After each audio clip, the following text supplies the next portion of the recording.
Hello, everyone, and welcome back to Inside Us. Today, we will be talking about the four-letter F word. Yes, you got it wrong. It's fair. Get your mind out of the gutter. It's fair. F-E-A-R. What is fear and how we manage our fear. And before you said that you don't have any fear, just note that everybody fears something. It could be as small as a thread, but everybody is fearful of something. And so we're going to discuss that today and see how best we can look at managing our fears, and I think it's a topic that most people shy away from because nobody really likes to discuss their biggest fear or the things that trap us. Yeah, because fear makes you appear weak. It makes you feel weak. So, especially for men. Especially for men, so they don't like to talk about their fears or the things that they're afraid of. So, in your own words, Nataki, what do you think fear is?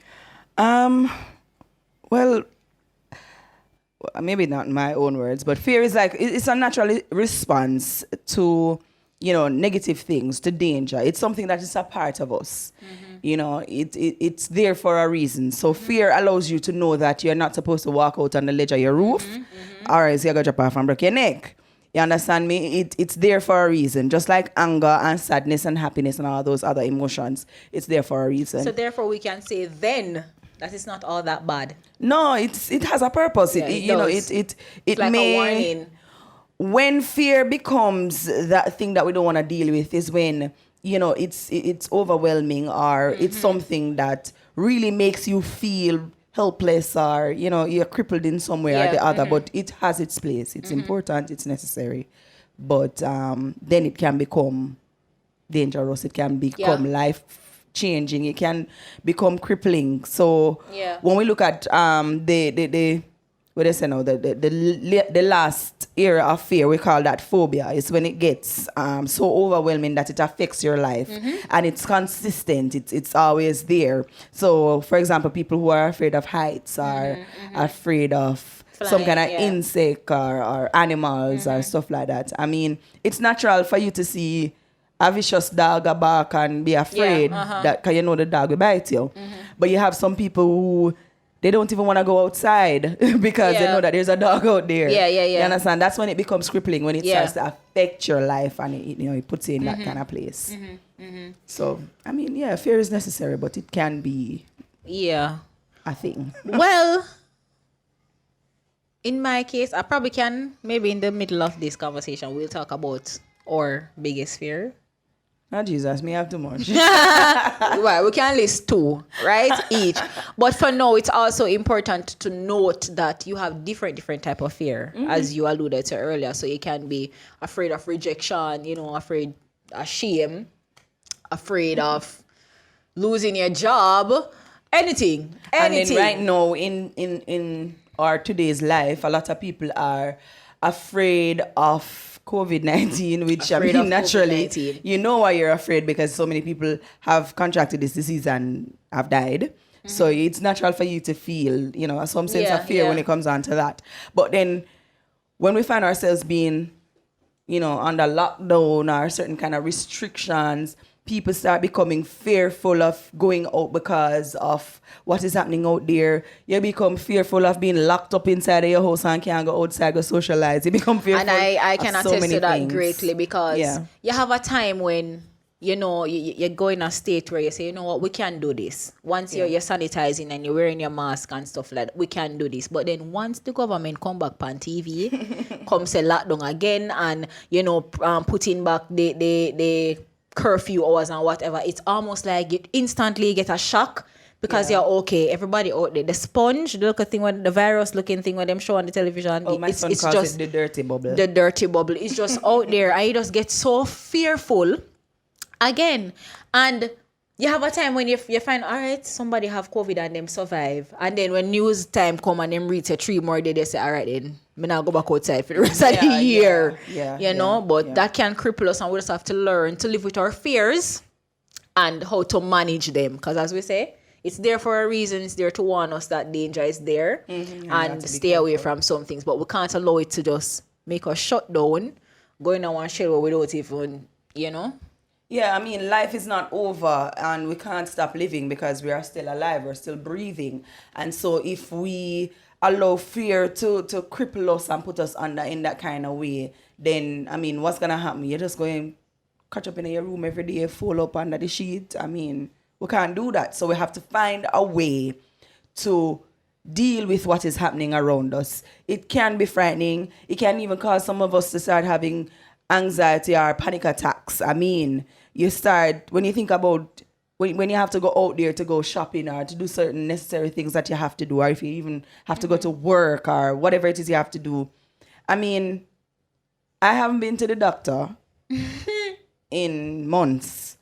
Even for, your little checkup, if I even forgot to the dentist, I'm like, I don't want to go anywhere near doctor, hospital, nothing, because it's not that COVID is not other places, but then when you think about going to the doctor, you think about dealing with sick people, and you all kind of people go to the doctor's office, and so you're thinking that, okay, maybe there are more chances of you contracting the virus there. So I haven't been to the doctor. Like, I keep saying I need to go and check the gynecologist, but like every time I think about it, I say, Jesus. You need to manage that fear. Yeah, because I mean, it was like yesterday I was supposed to go out and get some groceries. And honestly, since I started hearing about the amount of cases, I mean, 200 and odd people in one day. And you know, not everybody get tested. So whole heap more out there we never get tested. So many walking virus out there right Exactly. Now. And then, may I say, but Jesus, may I forgot, may I have to say, you know what? I have to do this.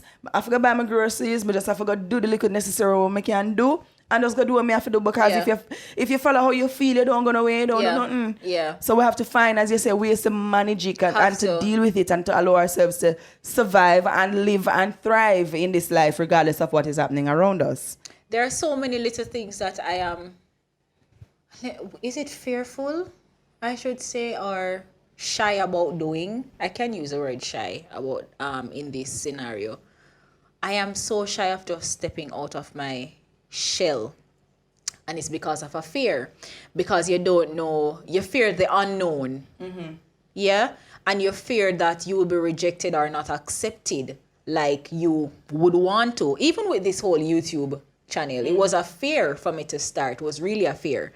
And if I tell you a joke, Paul told me about doing this probably about 5 years ago or maybe more. He kept on saying, you should try it because you love media and it's something that I think that you would excel in doing. And for the love of Christ, I couldn't find the strength. I was thinking so much on the negative and all the bad things that could come with me. Putting myself out there. And I had to come to a place where I said, listen, if I continue to make fear eat me up like this, I'm going to die doing the things that I die not doing the things that I love or the things that I want to do. And it's something, that's another fear of mine. That's one of my biggest fear. Dying, leaving this earth, not being able to give back how I think I can give back and making a mark, because I think that everybody is here for a purpose, to make a mark and to fulfill purpose, right?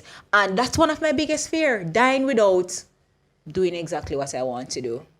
Yeah, and so sometimes, like right now, since you're saying that, you had a fear of being rejected, so they're naturally there's a fear of rejection. There's a fear of being embarrassed, fear of being criticized. All of these things have cyberbullying and all of that. All of these things have names. They have all kind of names for the different fears and phobias.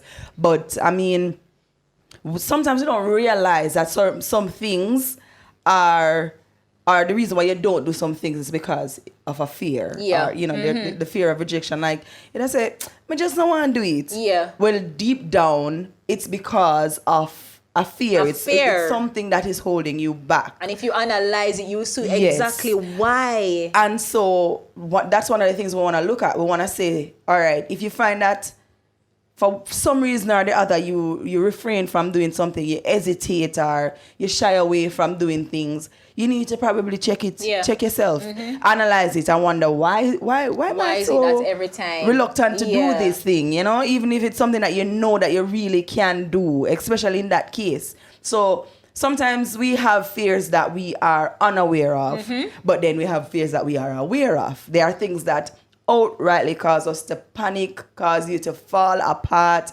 You're nervous. You're like, for me, sweating. Yeah, man, that's me, because I have sweaty palms. And I mean, I think I was telling you about it once, that I have this serious fear. I don't know if this is one of those that have a name, of being interviewed. Like, I hate job interviews.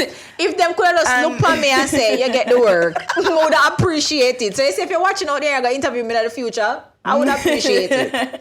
Yeah, because, I mean, you know, like, it's one of the worst things somebody can do so too. To tell me to talk about myself. You know, them love ask a question about. So, you know, yesterday somebody asked me that question before the presentation that I was supposed to do. The host, she called me and she said that, Naisha, I'm supposed to be introducing you to the team, and I know you, but I want you to tell me a little bit more about yourself. I said, Denise, come off of my phone. Why can't I spot this here? I don't know what is it about interview, and it is something that I told myself earlier in the year that I have to work on, because if I have to step out and be who I think and I know I can be, I have to be able to conduct myself in a way where if I sit in front of somebody, me no want to use the bathroom, because that's another thing. That's another thing. When me use the bathroom before me leave, I have to go back again. Because so those are symptoms for you. That's a symptom of you know, whatever is causing you to be afraid. So like for me,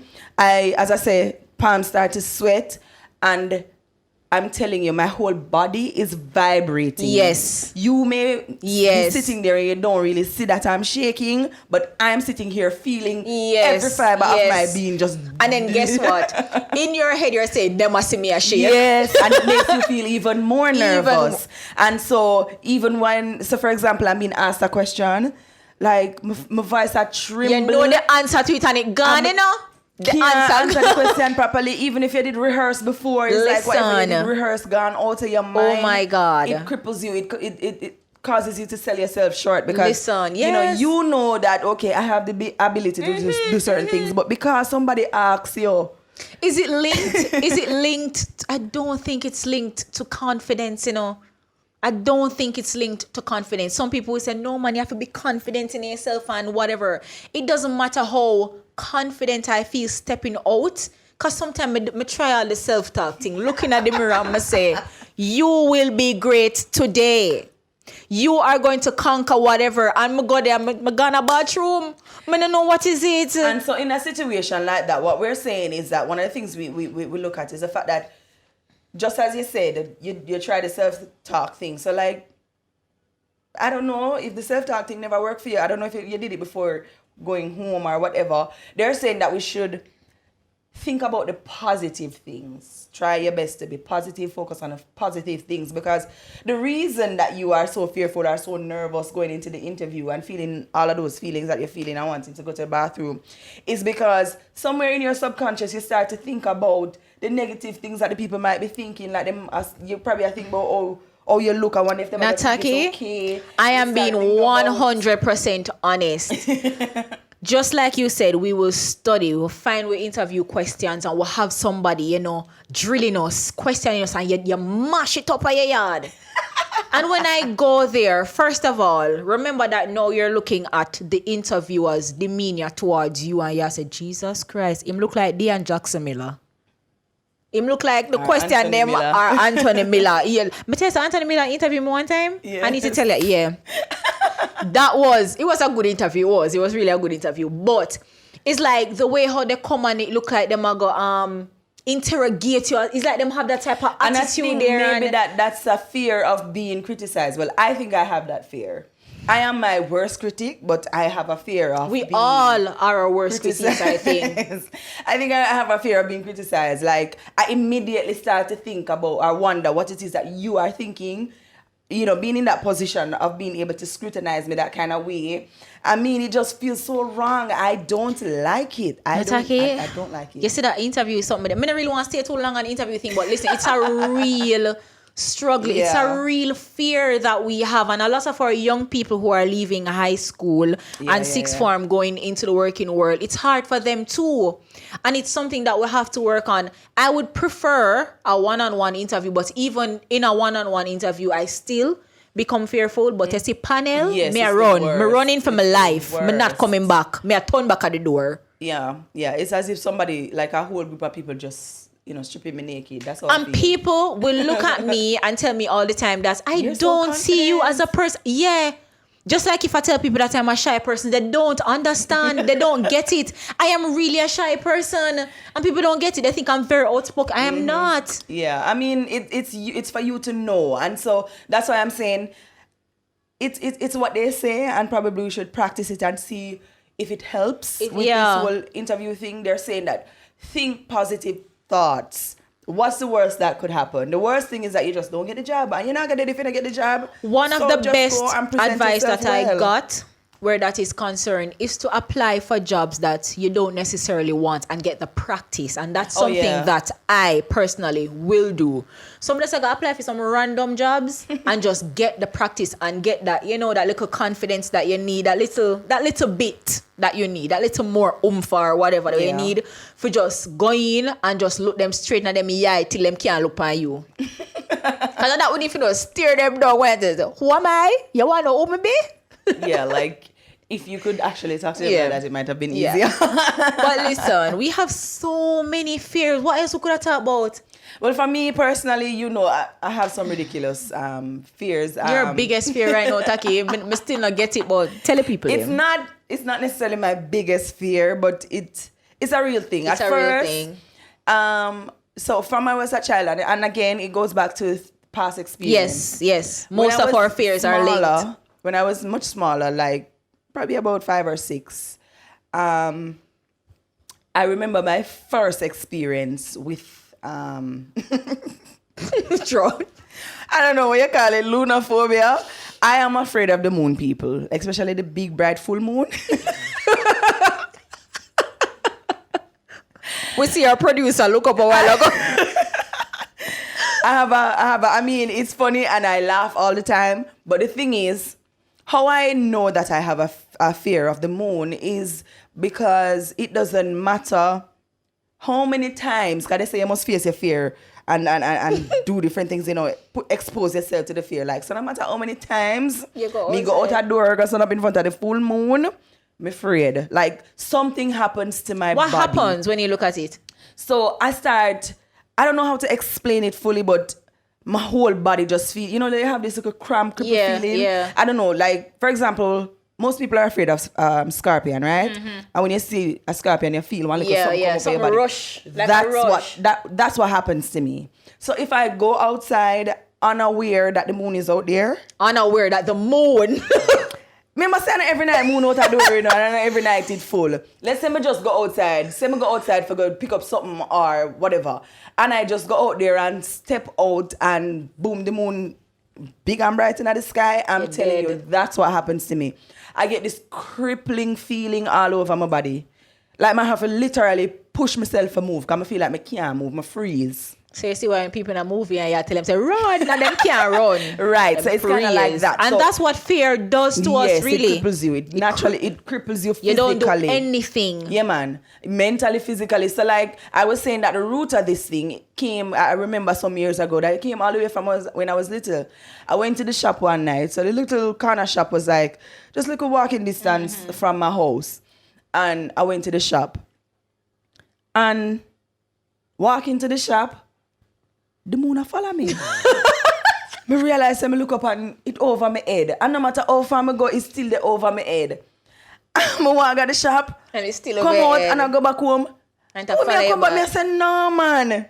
As a little child, And me tell you, say, I pick up speed and I tear going to my house, bawling, Run, go in. And my mother said, what happened to you? Because the way all me go in frantic and everything, she was like, what wrong? She was frightened. No, I wonder what happened. Me a ball, I tell him, say the moon a fall. All you. so many other little things. I used to be afraid of the kite. I don't know what it is, but there's something about things in the sky. I remember having dreams, like nightmares, and fear does that to you. It comes to you in your sleep, in your subconscious mind, like that.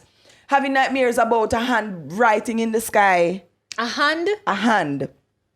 Or I see an eye, this big old eye looking in the sky, looking at me. And all of those things having to do with the sky and the moon and all them something there.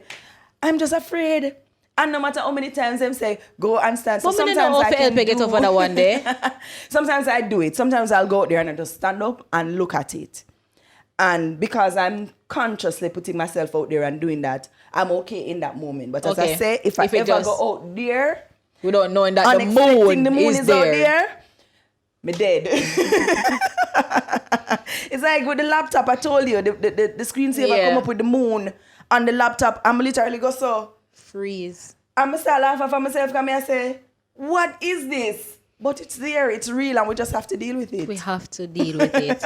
But for some other persons who are experiencing fear in a way where it causes panic attack and you know the whole anxiety thing and whatever, your heart racing, you have to do some breathing exercise. Yeah, that's the first thing that they say, because I had a panic attack earlier this year, and the doctors kept telling me to, because you know I was in the hospital at the time, and they kept saying breathe, and I was annoyed. So when somebody tell you like something happened to you and you're there freaking out and I wonder what is happening and why I feel like this, and somebody tell you to breathe. If me never that breathe, me know that dead. I know what they really want to say is to focus on it. Focus on your breath. It is a real thing, because trust me, the lady kept saying to me breathe, and so when I started to focus on the breathing and taking deep breaths, I realized that the overacting breathing, because that's what happened. You start having shorter breath, shortness of breath, and your heart is racing, you're hot, you're sweat, all of those things are happening.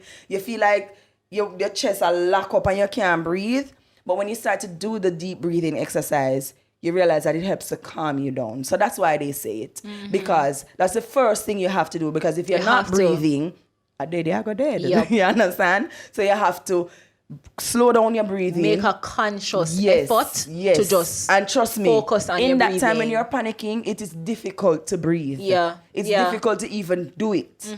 So you have to really put effort into breathing. You ever exercising and you realize that you're running out of breath? And it happened to me, I think, since you were exercising, and I feel like I'm going to pass out. And I say, Jesus, I did. I'm going to do the exercise. And then I did try being healthy. Because you breathe properly while you're doing it. And I had to stop and I had to just take some very deep breaths. So I tell you, hold it for a while and just kind of calm down my heart rate, because trust me, you could see my chest. Yeah, and you can feel your chest pounding. Yeah, man, you could have seen my heart come through my chest, like some people would have said. You could have seen it.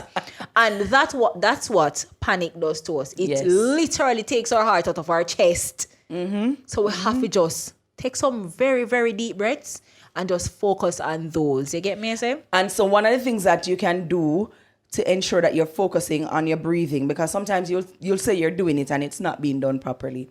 They say that you are to sit up straight, keep your back straight, place one hand on your chest and one on your stomach, and focus on each time your tummy expands when you breathe, and when your chest contracts. So when you exhale and when you inhale, so you're focusing on that. Force yourself to focus on the breathing. Count, it's like it's 4 seconds. When you breathe in, you can go any second you want, I guess. Yeah, that for however long you can go. It forces you to be focusing on the breathing and not on whatever it is that is on your mind that's causing you to panic. Takes your mind away from the source of the panic and focusing on the breathing. So that's something that you can do. You can also try to find things that that appeal to you. If you like music, go find a song that you can listen to that will uplift your spirit. Yeah. You know, if you like nature, you go outside and observe some things in the environment. So you find different things that helps you to be grounded, because honestly, this is a real thing. It is. And you see, it's actually a mental health thing, and we have a... See there? That me just go for say no.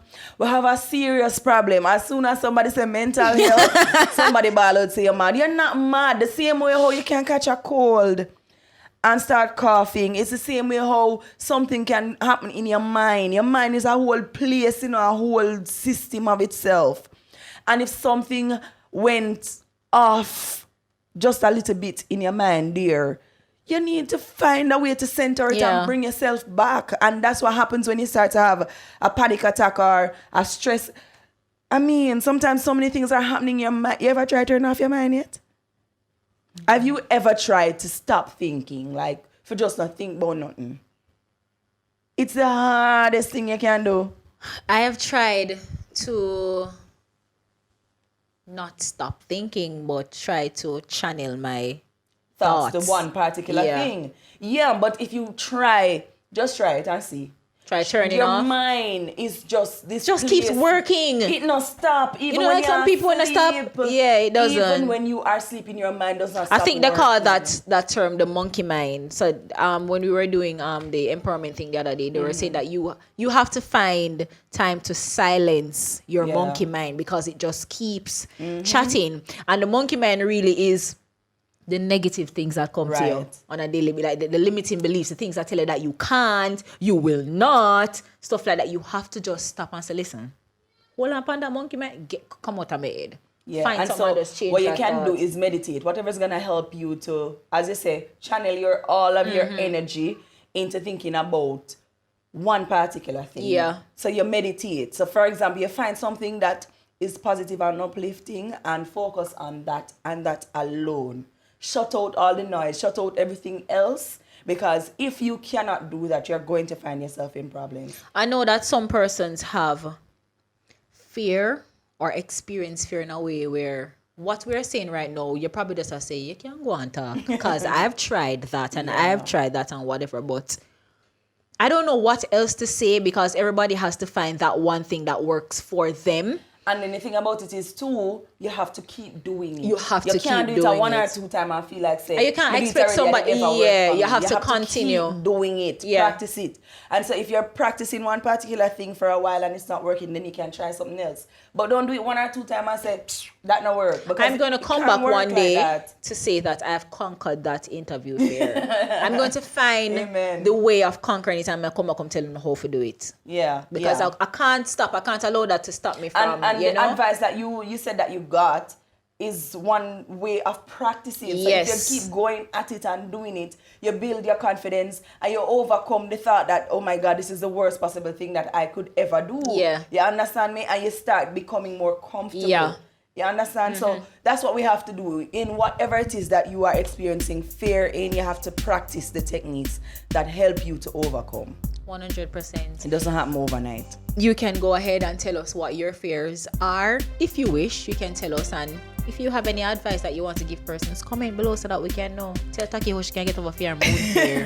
I don't know. Yeah, so for that now, I'm going to have to do some more practice. You understand? Because I do it now and then, but I'm not consistent. Yeah. And so it's just this week when I saw... Is this week or last week? Whenever it was. Last week. Yeah. When I saw the screensaver, you realized you had a problem. I was like, no, I have to get rid of that something here because it's not going away. It's still there. You understand me? So when you acknowledge, so I guess that's the first thing. Acknowledge that something is happening, and then you start to make a list of what happens when you experience or confront this particular thing. And then take your time and work on it bit by bit and be consistent in whatever it is that you are doing, because that is what's going to help you to get through it. Yeah, that's pretty much. Benediction.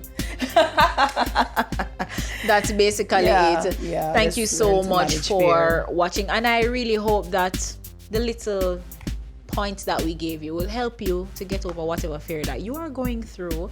And again, share with us how we can get through our fears, because we did give you a tool. Yeah. Let us know. Thank you so much for watching, and remember, subscribe, like, and share. Bye. Bye.